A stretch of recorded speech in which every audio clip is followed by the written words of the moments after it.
Hi there, I'm Wino, the pig. Welcome to Progressive Puppet Theater. And I'm interviewing Miss Christine Smith. She wants to tell us what she thinks of the situation with the current Pope and his auctioning off of his Harley Davidson.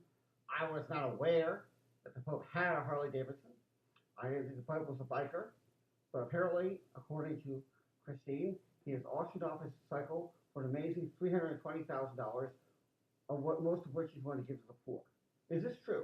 Yes, it is true. He auctioned it off. It was a 2013 Harley Davidson, and it was auctioned off, and I imagine the proceeds are going to charity, and I think that's pretty good, actually. I mean, it's amazing. It's quite amazing.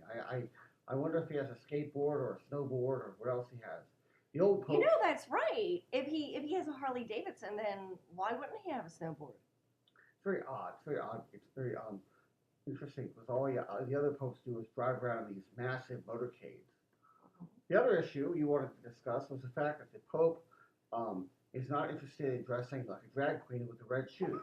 He's not an anti-gay Pope like the other ones, but he also does not want to dress like a drag queen. And it's an interesting consistency, isn't it? Okay, now this whole idea of what constitutes homosexual type attire is, I mean, it changes from decade to decade. And the church, the Catholic Church and the papacy has been around at least 1,500 years. So I'm sure whenever they came up with these customs that it wasn't customs or costumes? Both customs and costumes, that it wasn't associated with homosexuality at all. And so now you think it's gay. He won't wear those red shoes. Why not? I think if I were the Pope, I'd wear the red shoes. Why not? I mean, you're the Pope. That's what popes are supposed to do. They're supposed to wear red shoes. So people know that you're the Pope and not some guy, who lights the candles. I think the Pope is just kind of a relaxed kind of guy. I agree. He's very humble, clearly.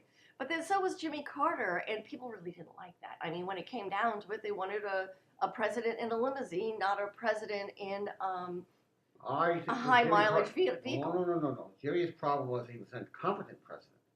They don't like an incompetent president. I don't think they care how he acts. What would make an incompetent Pope? Well, we'll just say that this Pope, I'm not sure what makes a competent or incompetent Pope, but I'll say this. It's really setting off the Catholic press that he doesn't have more to say about abortion and homosexuality.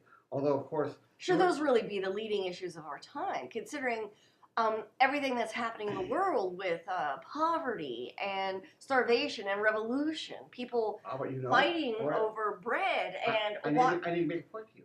Even the most anti-poverty nun, Mother Teresa once said at a dinner, the greatest tragedy she felt was the dead babies from abortion. I'm not saying I agree with you. Clearly, the Pope Francis doesn't agree with her either.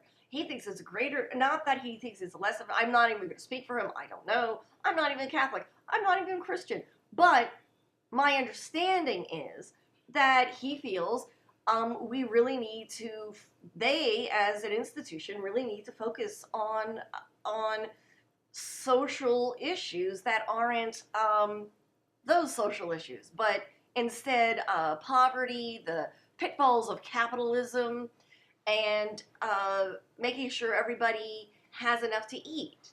And he says that's really where the focus should be. And, I mean, I don't know. I think that's good. And a lot of energy has been expended on anti-choice, pro-life issues. And he's like, yeah, but there are other issues, and we need to focus on that. Well, what's interesting is there must be more people pulling for this sort of attitude because the other cardinals had to have known what Pope Francis was going to be like. I hadn't even thought of that. You're right. They had to have known. And so they voted him in. Sure. And which is very interesting because his predecessor, Pope Benedict, was, I would almost say, the opposite. That's right. I mean, he was, I bet he wore his red shoes. Oh, yes. Absolutely. And he wasn't auctioning off his Harley Davidson. No, somehow I don't think he had one, but that's just my opinion. Yeah, me too. Yes. Can imagine retiring as Pope. You're not supposed to retire as Pope. Maybe there was something going on we don't know about. Maybe Alzheimer's or something. We're young boys. We can only hope. Anyway, this is Wino Case Snout reporting with Christine Smith for Progressive Puppet Theater. And now we're signing off.